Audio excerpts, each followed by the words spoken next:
This episode of the CyberWire is made possible in part by ExtraHop. It's becoming clear that today's attacks can't be prevented, but they can be stopped. Modern cyber attackers have already made it inside your network, but you have the upper hand. Find and eradicate threats with ExtraHop network detection and response and shut them out before real damage is done. Learn the advanced techniques attackers are using and how ExtraHop stops them with a live attack simulation. Visit extrahop.com/cyberwire. That's extrahop.com/cyberwire.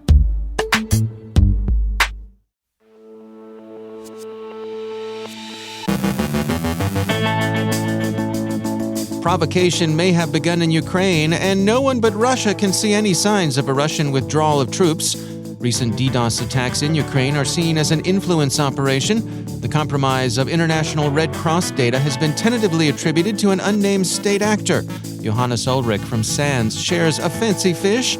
Our guests are Mike Theis and Stacy Hadeka from Hogan Lovells to discuss the cyber aspects of the False Claims Act.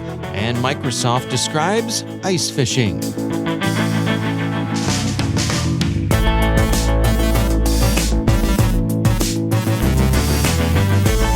From the CyberWire studios at Data Tribe, I'm Dave Bittner with your CyberWire summary for Thursday, February 17th, 2022.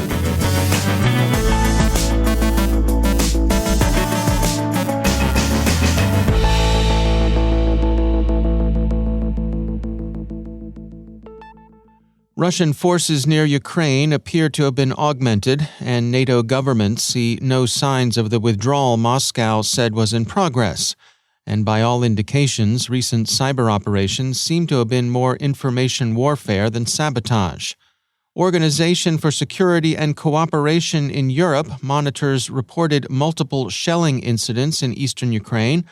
Accounts in The Guardian and elsewhere have focused on a children's school, variously described as a kindergarten or a nursery school, that was hit by shell fire, said to have injured 3 people. Ukrainian authorities accused Russian-led nominally separatist forces of artillery attacks in the Donbas this morning. The separatists, CBS reports, blame Ukrainian forces. In any case, artillery fire hitting a kindergarten is difficult to improve upon as a false flag provocation. It's an almost parodic story of outrage. That's how Ukrainian President Zelensky has characterized the incident, and NATO governments are tending to agree. Far from confirming Russian claims that the forces it's maintained on high alert in forward assembly areas near Ukraine are now beginning to return to their garrisons, the New York Times reports that both U.S. and U.K. sources say the withdrawal isn't happening. British Foreign Secretary Liz Truss was among the senior officials to publicly dispute Russian withdrawal claims. In fact, Russia seems instead to have deployed an additional 7,000 troops to border areas. Forbes cites a U.S. official to the effect that the 7,000 represent a further augmentation to the 150,000 troops already in a high state of readiness near Ukraine. Quote, Russia keeps saying it wants to pursue a diplomatic solution, the unnamed senior administration official said. Their actions indicate otherwise. We hope they will change course before starting a war that will bring catastrophic death and destruction. End quote. Ukrainian military intelligence is said to have assessed that Russia's assembly of combat power, disturbing as it is, remains insufficient for a full-scale invasion. If one accepts at face value the traditional military wisdom that an attacker needs a 3-to-1 advantage over the defender to have a reasonable chance of success, and if one simply counts troops in the theater, that's probably correct.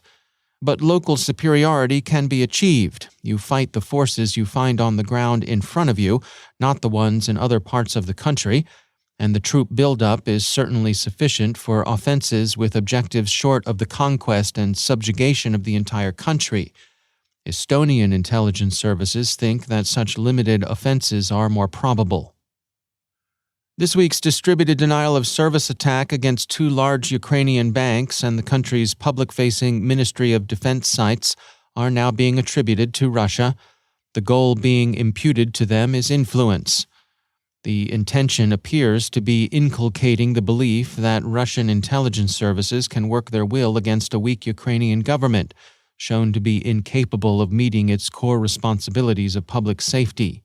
The Ukrainian Center for Strategic Communications and Information Security posted, quote, "The key goal of the attack is to show the strength of foreign intelligence services and the weakness of the Ukrainian government and to sow panic and chaos in society," end quote.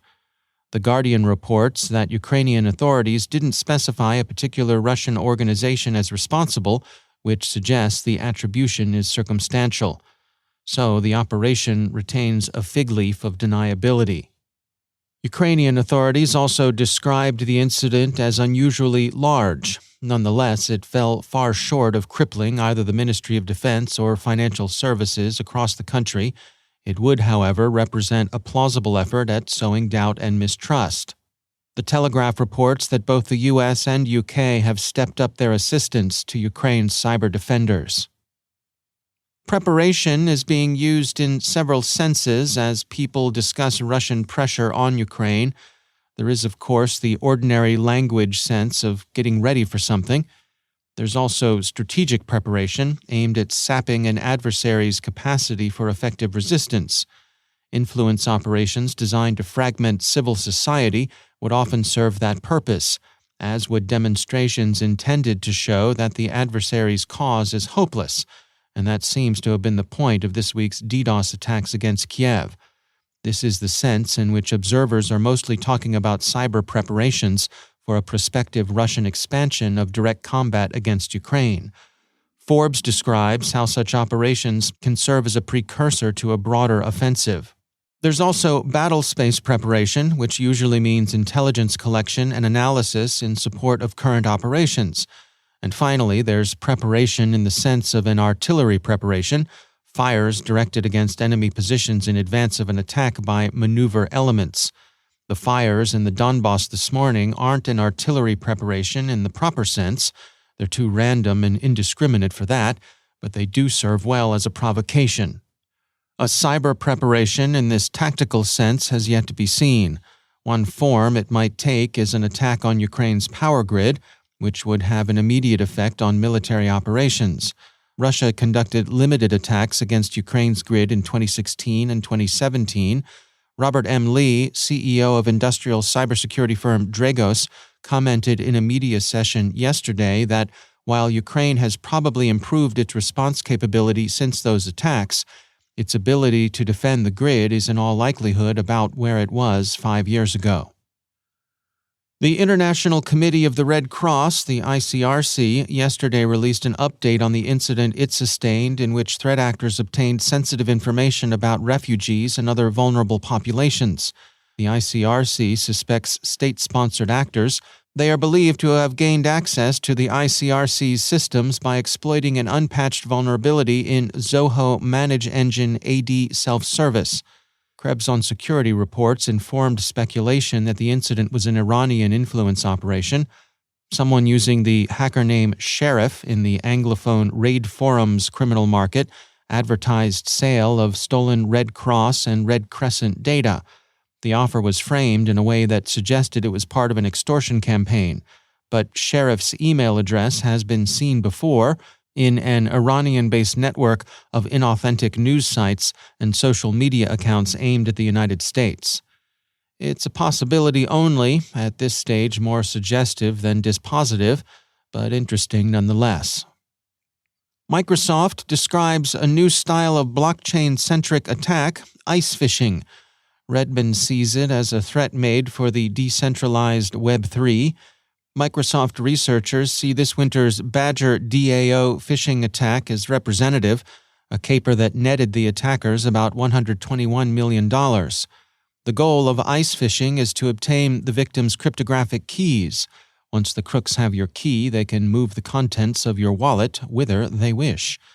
In ice phishing, the criminals inveigle the victim into signing a transaction that delegates approval of the user's tokens to the attacker. That may sound sinister, but it's actually quite common as a way of enabling interactions with DeFi smart contracts, permitting users to swap tokens. Quote, in an ICE phishing attack, the attacker merely needs to modify the spender address to attacker's address. Once the approval transaction has been signed, submitted, and mined, the spender can access the funds. In case of an ICE phishing attack, the attacker can accumulate approvals over a period of time and then drain all victims' wallets quickly. End quote. And that, says Microsoft, is what happened in the Badger DAO case. Expect more of this should the internet move toward the decentralized model of Web 3.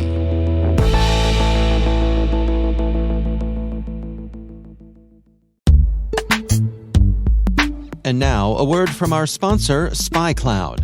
SpyCloud constantly recovers and analyzes new data from the criminal underground, a realm packed with credentials, personal information, passwords, and customer information exposed in third-party data breaches, combo lists, and malware infections. With SpyCloud, you now have access to this data that historically has not been available and can take preventative efforts to defend your business against costly cyber attacks and hard-to-detect fraud that can negatively impact your bottom line and brand reputation.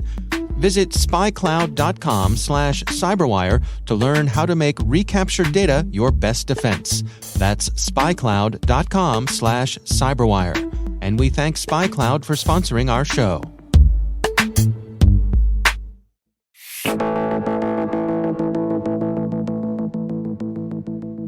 The False Claims Act is the U.S. federal government's primary legal tool to go after organizations who've defrauded the federal government.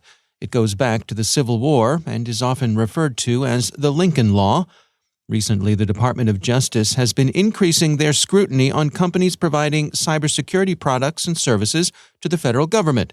I recently spoke with Mike Theis and Stacy Hadeka, both attorneys at the law firm Hogan Lovells and specialists on the False Claims Act.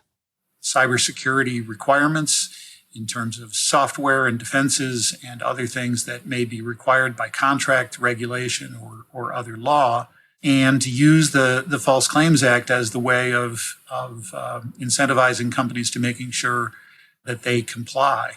The way that works, as you may know, the False Claims Act does and has since the Civil War included provisions for private citizens to file suit. The so-called qui tam provisions of the False Claims Act created financial incentives for people to come forward and file suit on behalf of the United States. The United States investigates and can either take over the case and handle it itself or can decline and let the private citizen go forward with the suit. The False Claims Act was overhauled in 1986 to substantially enhance those private whistleblower provisions.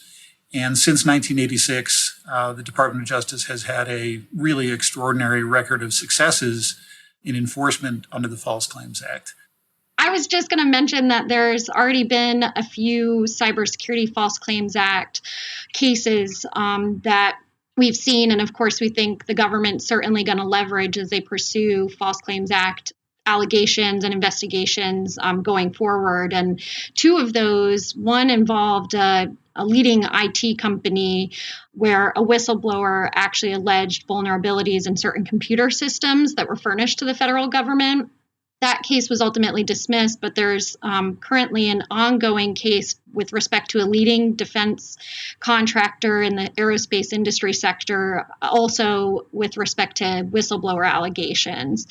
It was alleged that the company made false statements regarding its compliance with respect to DoD and NASA cybersecurity requirements. And so again, we've already kind of seen a playbook laid out for some cases in this area where DOJ, of course, can leverage as it moves forward with new investigations. And the case I was mentioning with respect to the leading aerospace and defense contractor, that's currently ongoing and survived a round of motions to dismiss and then summary judgment motions and is moving forward onto the merits.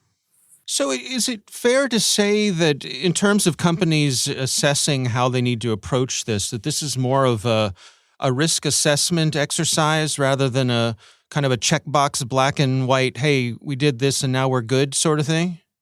Yeah, I think that's right. I think that this is, something else that needs to be added to the chief compliance officer's list of items to be auditing.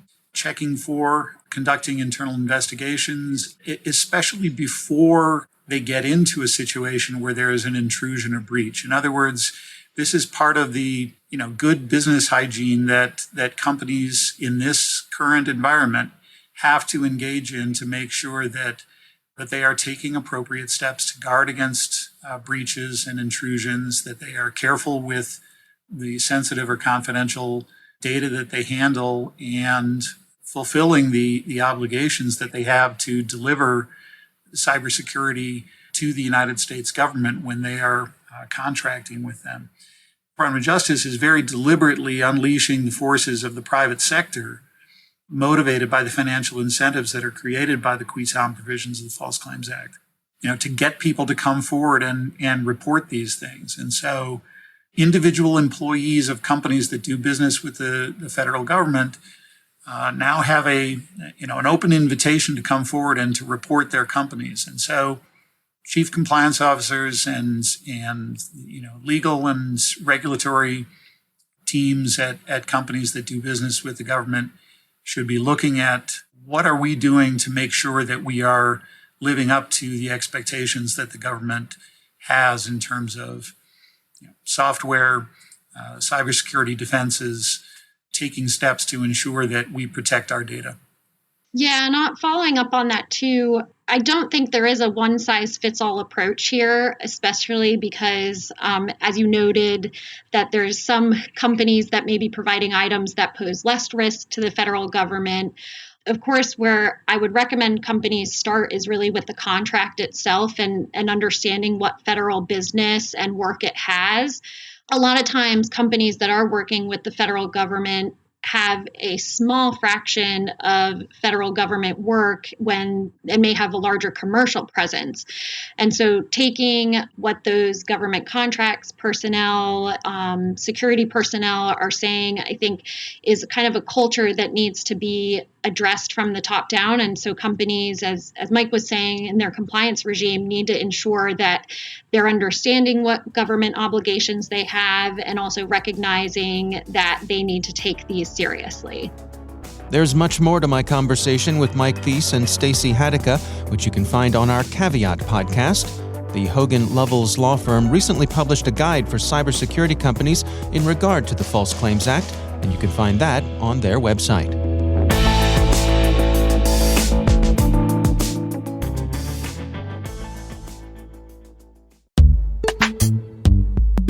And now a word from our sponsor, Bar Advisory. From startups to enterprises, today's organizations recognize the need for a solid cybersecurity and compliance program.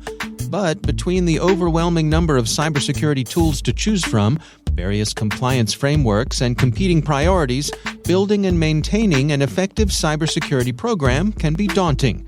Bar Advisory's virtual Chief Information Security Officers bring the experience and perspective every organization needs to scale their business while protecting consumer data.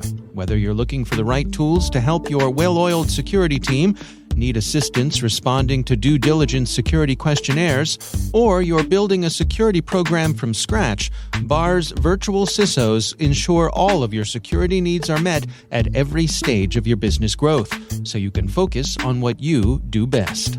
Learn more at baradvisory.com/CISO. And we thank Bar Advisory for sponsoring our show.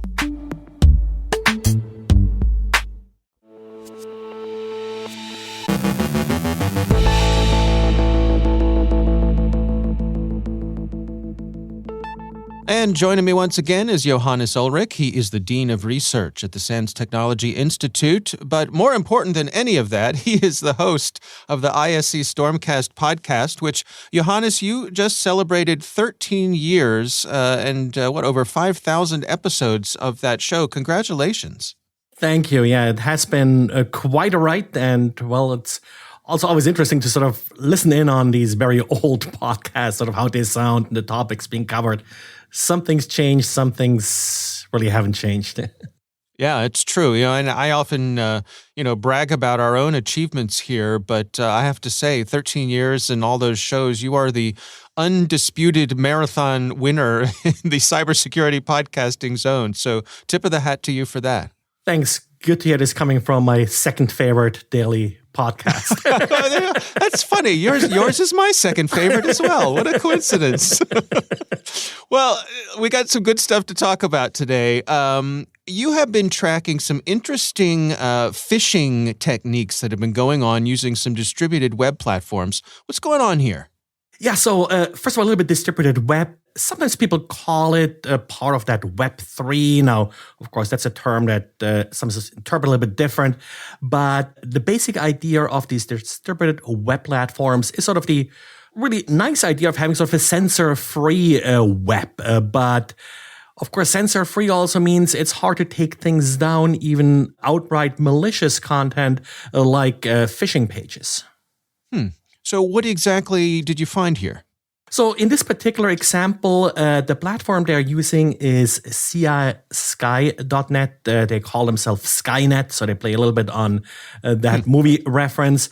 But what essentially allows you is, like many platforms that are being abused for phishing, it allows free web hosting. You upload an HTML file, they push back a URL that can now be used to reach that HTML file. That HTML file, of course, can also contain JavaScript. That's where it, in this case, gets a little bit more interesting. So instead of just having a simple static HTML page that impersonates one particular website, when they're sending you a link, they're appending your email address to the end of the link. And if you receive one of those emails, but always, of course, play with it, try a different email, see what happens. In this case, what they're actually doing is they have a little JavaScript on the page that uses a service that will create an image of a web page. So they take the domain part of your email address, they use that service to then retrieve an image of your homepage and use that sort of as a background for the login box. So this way, the page you're visiting, the phishing page, looks exactly like your current homepage, which of course may entice people to then enter their credentials. They also pull in a logo that they add to the login dialog box. I've seen that before, haven't really seen sort of the complete copy of the page. Sometimes this looks really awful, of course. It may actually make people less likely to enter their credentials. But, it depends really on the page. And it's yet another trick sort of in the phisher's arsenal here to come up dynamically with a more plausible page, not sort of have a one-size-fits-all, like, the standard Outlook 365 phishing pages that you usually see. Yeah, that's fascinating how they sort of render it on the fly there. I mean, are there any obvious red flags that tip their hand? As sophisticated as kind of this phishing page was, the email itself was, I think, pretty bad. It was a DHL email, kind of your shipment could not be delivered, one of those emails. Now, I thought it looks pretty bad. On the other hand, I'm using like a little system that sort of removes all HTML markup from emails and such. So emails usually look ugly if they're not important, like all these commercial emails. Right. It's sort of a little bit of self-defense system here. But I thought the phishing email was not really done very well. And of course, the resolution of that background image may not really match the resolution of your browser. They use a fixed resolution for that image. If any of the phishers are listening, you could easily fix that by adding those parameters based on JavaScript. The data that you're submitting is then sent to a domain that has sort of a crypto coinish name, kind of staying with that Web3 theme kind of a little bit. What's also a little bit interesting here is the whois data is actually not anonymized. Like 99% of the time when you're looking at a website like this, or at any domain these days, you're getting sort of anonymized like whois data. Here, they do have actual information. I assume it's fake, but the same name and email address is used for a couple other suspicious websites. The website itself doesn't really display any content, just an empty page. So not really sure yet who is receiving the data. It's a little bit better. And I think the main issue here, it's different than the other phishes, which of course makes it more likely to be not detected. Takedown of it. So that's of course one of the issues with these distributed web platforms.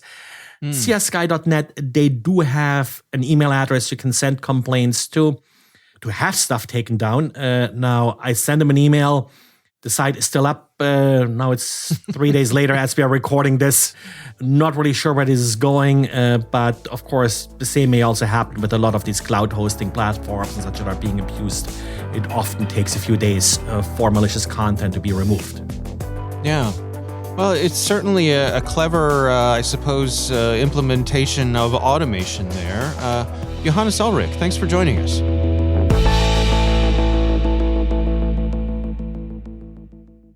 Thanks to all of our sponsors for making this CyberWire possible, especially our supporting sponsor, Inky.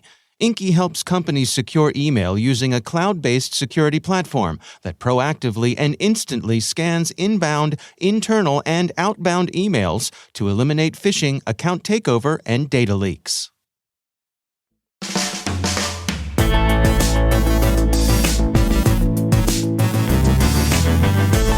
And that's the CyberWire. For links to all of today's stories, check out our daily briefing at thecyberwire.com. The CyberWire podcast is proudly produced in Maryland out of the startup studios of Data Tribe, where they're co-building the next generation of cybersecurity teams and technologies.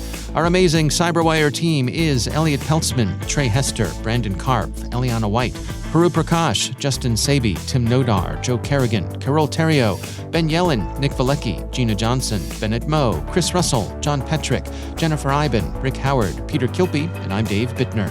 Thanks for listening. We'll see you back here tomorrow.